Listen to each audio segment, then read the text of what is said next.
Ready ka na? Huminga ka na malalim. Inom ka ng tubig. Hindi ako bibiro. Inom ka ng tubig mo na. Okay. Bumili kayo ng body-worn cameras noong 2020. Okay. Kanina po kayo bumili? Ilang units at magkano per unit?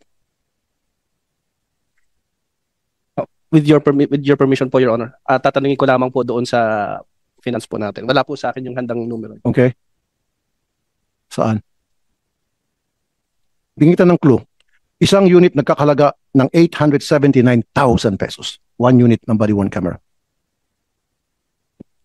Your Honor, i-check ko po pero parang i-compare ko lang po pero parang napakalaki po yata. Hindi. May akong dokumento.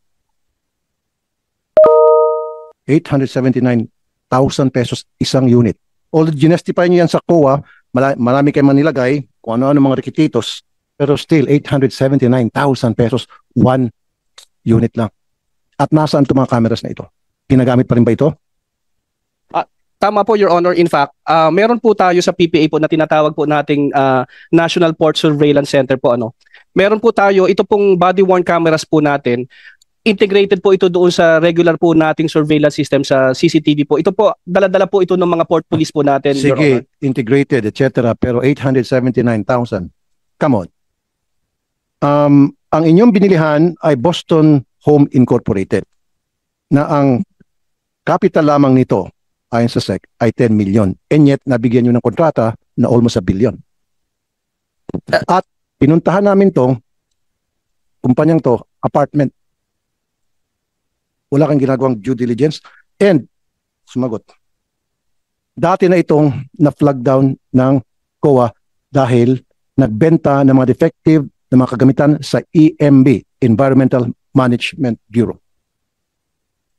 Kung nag-check lang sana kayo, pinuntahan nyo sana itong opisina nito, nakita nyo apartment lang pala ito, ba't kami bibili rito ng daan-daan million worth of cameras? At kung nag-check lang sana kayo ng background nila, malalaman ninyo na ito ay nagbenta ng defective na mga equipments sa EMB. Your Honor, with your permission. Ipaliwanag ko po, Your Honor, ito pong procurement po na to, dumaan po ito sa regular pong proseso ng under Republic Act 9184. At katulad po ng iba pong procurement po ng Philippine Ports Authority, Your Honor, whether infrastructure po or goods po or equipment, hindi po tayo nagbabayad ng advance payment. Sir, ang pinag-uusapan dito sobrang overpricing, immoral na ito. Iskandaloso na masyado to. Ito, 191 units ang kontrata sa Boston Homes for the amount of 168 million. I-divide mo yung 168 million sa 191, magkano yan?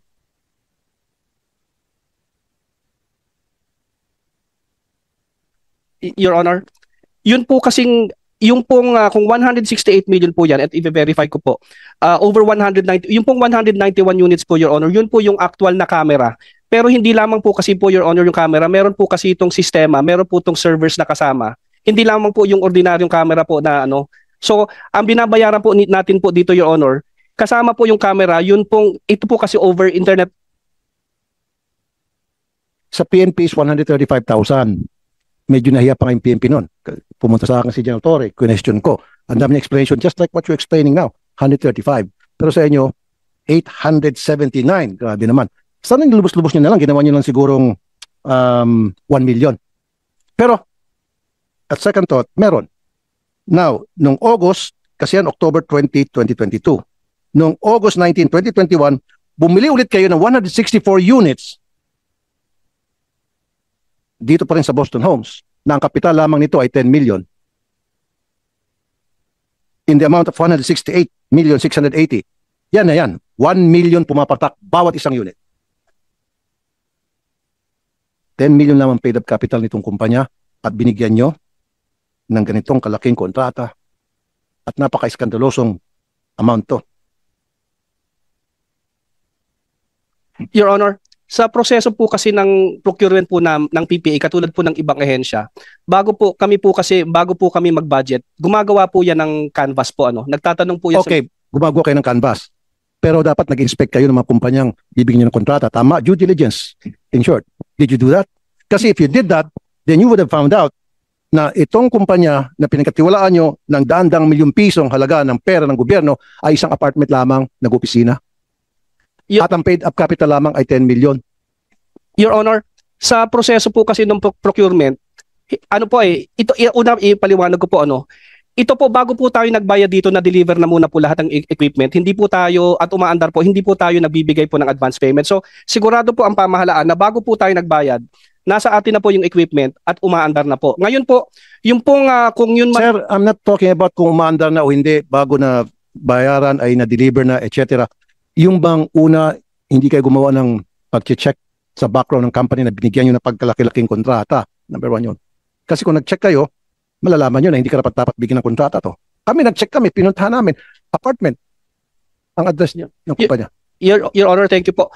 Pero ano po kasi, sa proseso po kasi ng pag-bidding po natin, na yun din po sa... Sir, bago kayo magpa-bid, dapat chinecheck ng company, di ba? Di ba magsasubmit ng mga ng proposal ang mga kumpanya para sa bidding? Di ba dapat malang inimbestigahan nyo sino ba itong mga kumpanya nagbibid sa amin? You should have done at least some research. If you did that, then this would have not been qualified. Kasi malalaman din nyo na ito ay na-flag down na ng COA na nagbenta ng defective equipment sa EMB. Your Honor, maraming salamat po doon sa suggestion. Moving forward po, we will take that into consideration and isasama po natin sa proseso po natin. Pero kasi po, sa pagkakataon po yan, Your Honor, nung pre-procure po yan, tayo po ay sumusunod lamang po doon sa requirements po sa 9184 at sinisigurado naman po natin na lahat po ng... Anong nakalag 9184? Well, una po, Your Honor, number one, meron po tayo nire-require na base po doon sa kontrata na ating i-award. Kasi po hindi naman po tayo nag-check until after po post-qualification. Kasi hindi po natin alam hanggang sa actual na araw po na ihuhulog po nila yung kanya-kanilang bid kung sino po yung mga kontratista na magpa-participate po sa bid. Pagkatapos po at mabuksan po yung bid, kung sino po ay nagka-qualify po doon sa dokumentasyon nila at pumapasok po doon sa authorized budget for the contract na doon po magkakatalo bago po buksan yung financial bid, doon pa lamang po chinecheck kung kwalipikado. Marami po doon na di-disqualify. Okay. Sino po yung mga nag-bid aside from Boston Home? Pwede kong mamarapatan niyo po, Your Honor, we can submit po to your office. Yun po minutes po nung Bids and Awards Committee meeting po, particular po doon. So sabi mo, seal bid, right? And then bubuksan, and then kung sino yung pinakamababa, yun pipiliin nyo, and then you would do post-qualification. Yung normally po, kung sino po, lahat po ng kwalipikado, hindi po necessarily yun po yung, kasi po may mga nagbibid na maaaring mas mababa ang bid nila. Pero... Hindi nga, sir, paiksin ko na. Okay, sige. Binuksan nyo yung lahat ng mga nagbid, and then may nanalo na. Ito na nga, yung Boston Home. So, once na-determine nyo na panalo itong Boston Home because siya ang pinaka-lowest bidder, mag-imbestiga na kayo, tama? Lowest qualified bidder po. Lowest qualified? Yes po. Mag-imbestiga na kayo? Magpo-post-qualification po, Your Honor. Post-qualification. Sinong gumagawa ng post-qualification? Yung post-qualification po, Your Honor, meron pong technical working group po. Yung Sino yung technical working group? Yung pong technical working group, taga din po yan, taga-ahensya din po yun. Hanggang ngayon, sila ba ay nakaupo pa rin dyan? Maaari po, Your Honor, since kung 2020 po yan, maaari pong may iba po dyan ay nakapag-retiro na po. Secretary Lopez, sibakin mo mga to. I'm asking you, imbestigahan mo to at sibakin. Dahil may kunsyabahan dito na para dugasan yung gobyerno. Really.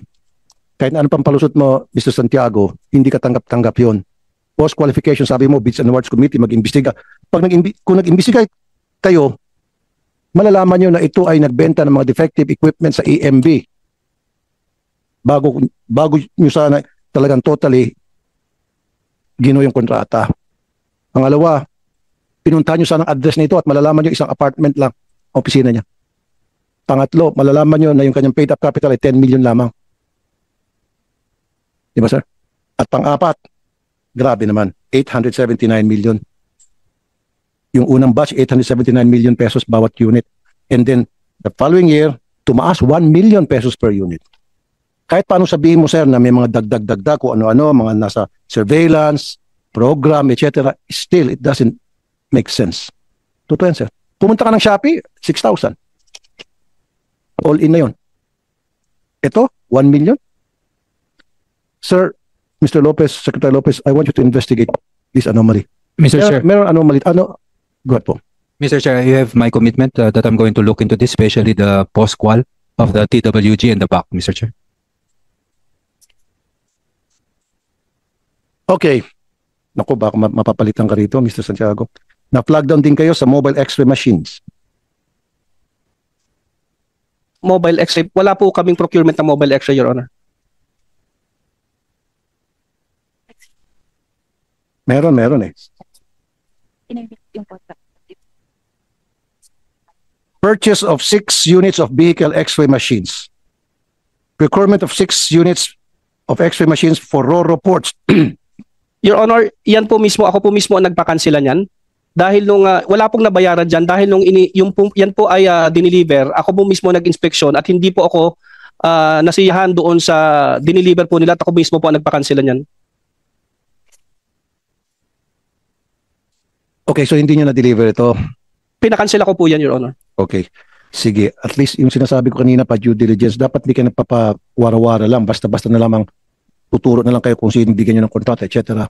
Dito, very anomalous tong nangyaring transaction, Secretary, between tong Boston Homes and yung PPA. Please investigate Yes, Mr. Chair. and heads must roll. Yes, Mr. Chair.